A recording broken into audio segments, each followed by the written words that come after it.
warahmatullahi wabarakatuh. Perkenalkan, nama saya Nasahranti Batubara, NPM 18140016. Di sini saya akan menjelaskan tentang faktor-faktor pertimbangan dalam pengembangan bahan ajar. Ada beberapa hal yang harus diperhatikan guru dalam pembuatan bahan ajar. Yang pertama, faktor kecermatan isi. Berkenaan dengan validitas isi dan keselarasan isi. Maksudnya, berkenaan dengan materi, kesamaan dengan materi yang kita ajarkan. Misalnya, kita mengajarkan materi IPA. Tentunya kita harus membuat bahan ajar yang berkaitan dengan materi IPA yang kita jelaskan. Selanjutnya, ketercernaan bahan ajar. Maksudnya, bahan ajar yang kita buat harus mudah dipahami dan dimengerti oleh siswa, karena salah satu tujuan bahan ajar itu adalah untuk memudahkan siswa dalam memahami materi. Yang ketiga, ketepatan cakupan. Maksudnya, keluasan materi yang kita buat dalam bahan ajar harus materi yang kita buat dalam bahan ajar harus bisa menjelaskan lebih rinci materi yang ada di buku. Harus lebih luas pemahamannya agar siswa mendapatkan sumber belajar dari bahan ajar yang kita buat dan mudah dipahami oleh siswa.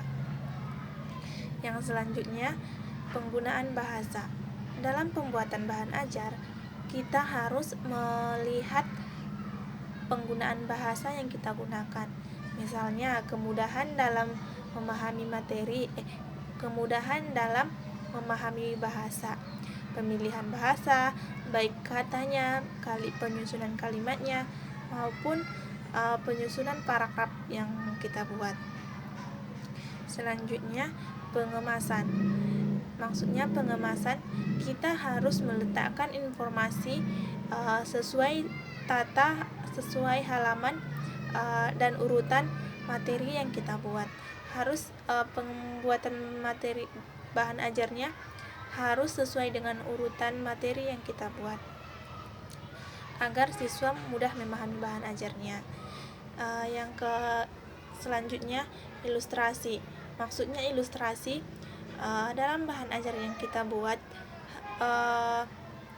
dalam penyampaian pesan terdapat sisi menarik yang dapat menarik motivasi siswa dalam belajar. Dalam bahan ajar yang kita buat harus kita buat semenarik mungkin agar siswa tertarik memahami materi atau membaca materi yang kita buat dan mudah dipahami oleh siswa. Yang selanjutnya, kelengkapan komponen. Maksudnya kelengkapan komponen adalah bahan ajar yang kita susun harus sesuai dengan komponen bahan ajar. Misalnya, dalam bahan ajar harus terdapat komponen utama, komponen pelengkap, dan komponen evaluasi hasil belajar. Komponen utama berupa tujuan dari bahan ajar, input maksudnya data yang kita masukkan atau materi yang kita masukkan,